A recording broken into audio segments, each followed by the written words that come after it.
Hello लोगोफोर, welcome to my YouTube channel Rajib and Views. आं दायो नोंथांमोननि सेराव मोनसे गोनांथार भिडिअ लानानै फैनो नागिरदों। जाय भिडिअआनो जाबाय खैराबारि ओनसोलाव थानाय बयनिख्रुइ साबसिन आरो बयनिख्रुइ समायनासिन मोनसे गार्डेन अर्थात पार्कनि सोमोन्दै आं नोंथांमोननो बिजिरगोन दिनै। जाय पार्कनि मुंखौ मानसिफोरा मजाक-मजाकावनो रंजानाय बाजानायजों गेलेनायावनो दाउला पार्क होननानै बुंबाय थायो। नाथाय बिनि असली नाम अरिजिनेल नामा मा बेखौ रावबो दिनैसिम मुंख'वा। मानसिफोरा मिथिगौ नाथाय बेखौ बुङा। बे मुंजों बेसेबांबा मिंथि गोनां बेसेबांबा मिनिं गोनां बे गार्डेननि मुंखौ दोनदों, नाथाय मानसिफोरा बेखौ मजाक-मजाकावनो दाउला पार्क होननानै बुङो। फैदो बिदिब्ला आं नोंथांमोननो देखायनोसै मोनफानि उनाव मोनफा आं बे पार्कनि मुंखौ आं नोंथांमोननो देखायलांगोन। नोंथांमोना अन्नानै आंनि बे भिडिअखौ जोबजासिम नायलां आरो अन्नानै जायफोरानोखि आंनि बे चेनेलखौ साबस्क्राइब खालामाखै प्लिज साबस्क्राइब खालामना हो, जाहाथे नोंथांमोनजों आङो इयुननि भिडिअफोराव लोगो मोनलायबाय थानो हायो। बड'फाखौ जों बयबो मिथिखागौ, हारिनि बिफा होनबा बर' हारिनि बिफा होनबा जोंनि बड'फा उपेन्द्रनाथ ब्रह्म। नोंथांमोना नैबे गार्डेनाव हाबनायनि गिबिसिनावनो नै बिथांनि जोंनि बर' हारिनि बिफा बड'फानि बे मुसुखाखौ मोनग्रोयो। दा फैदो बिदिब्ला आरो गुबुन जायगायाव जोङो मा जोंनि बर' हारिनि नेरसोनफोरा दङ, दा बेखौ आं नोंथांमोननो देखायलांगोन। बेखिनियावनो आं नोंथांमोनखौ मोनसे बाथ्राखौ फोरमायनांगोन। मानो होनोब्ला नैबे पार्कआ जाखांनायनि मेन गुदियानो दङ मानगोनां बारग' EM बिथां लोमसाव दैमारि सार। बिथाङानो खैराबारि ओनसोलनि माखासे जारिमिनारि बर'फोरनि थाखाय जारिमिनारि पार्कआनो जा, हिरिम्बा बाथौ थानसालियानो जा, बा महिरंगा फावथिनासालि बेफोरबायदि जायगाफोरखौ बर'फोरनि थाखाय लुफुंनानै होनो हानायाव बिथाङा देरहासार जादों होननानै आं सानो।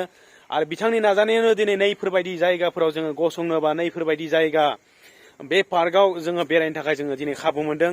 जाय पार्कनि मुंखौ मानसिफ्रा गुबुन मुं होनानै दाउला पार्क होननानै बुंबाय थायो, नाथाय बे पार्कनि मुङा दाउला पार्क नङा। बे पार्कनि मुङानो जाहैबाय मुंख्लं गार्डेन। जाय मुंख्लं गार्डेनाव माखासे जोङो मुंख्लंफोरनि खैराबारि ओनसोलाव गोदोनिफ्रायनो दावहा नांनाय हानाय मोनसे दावहारु जोहोलावफोर दंमोन खैराबारि एरियायाव। बिथां खैराबारि एरियायाव जोनोम मोननाय दावहारुफोरनि मुंफोर, दावहारुफोरनि गामि जायगा बेफोरखौ जोङो नैबे मुंख्लं गार्डेनाव फैब्ला नोंथांमोना रोखा रोखायै फरायनो मोनगोन। जों बैहाय नुबाय थानाय अन्थाइजों लिरनाय मोनफ्रोमबो अन्थाइजों लिरनाय बे लिरथिफोरावहाय जोङो जोंनि खैराबारि ओनसोलाव थानाय गोदोनिफ्राय दावहा नांबोनानै मुंख्लं जानाय बिथांमोननि जिउ जारिमिन आरो बिथांमोननि नाजानायनि गोथार थैखौ बे अन्थाइनि खाफायावनो नोंथांमोना नुनो मोनगोन। ओंखायनो बे नैबे पार्कखौ मुंख्लंफोरनि मुङाव मुंख्लं गार्डेन दोननाय जादों। नाथाय मानसिफ्रा गोजौआव नुनाय बे दाउला माब्रैखौ नुनानैनो मानसिफ्रा दाउला पार्क होननानै गुबुन मोनसे मुं दोननो नागिरदों। नाथाय नैबे गार्डेननि मुङा दाउला पार्क नङा, बियो मुंख्लं गार्डेन। मुंख्लंफोरनि जिउ आत्माया जाहाथे सोरगोआव आलो गोजोन थाहैनो हाथों, बिसोरनि मुङा जाहाथे अरायबो गोजों जानानै थाथों, बेखौ साननानैसो बिथाङा नैबे पार्कनि मुंखौ मुंख्लं गार्डेन दोनदोंमोन। नाथाय जोंफोरबायदि मानसिफोरानो बे मुंखौ गुबुन मुं होनाया बांद्राय मोजां जायाखै होननानै आं सानो।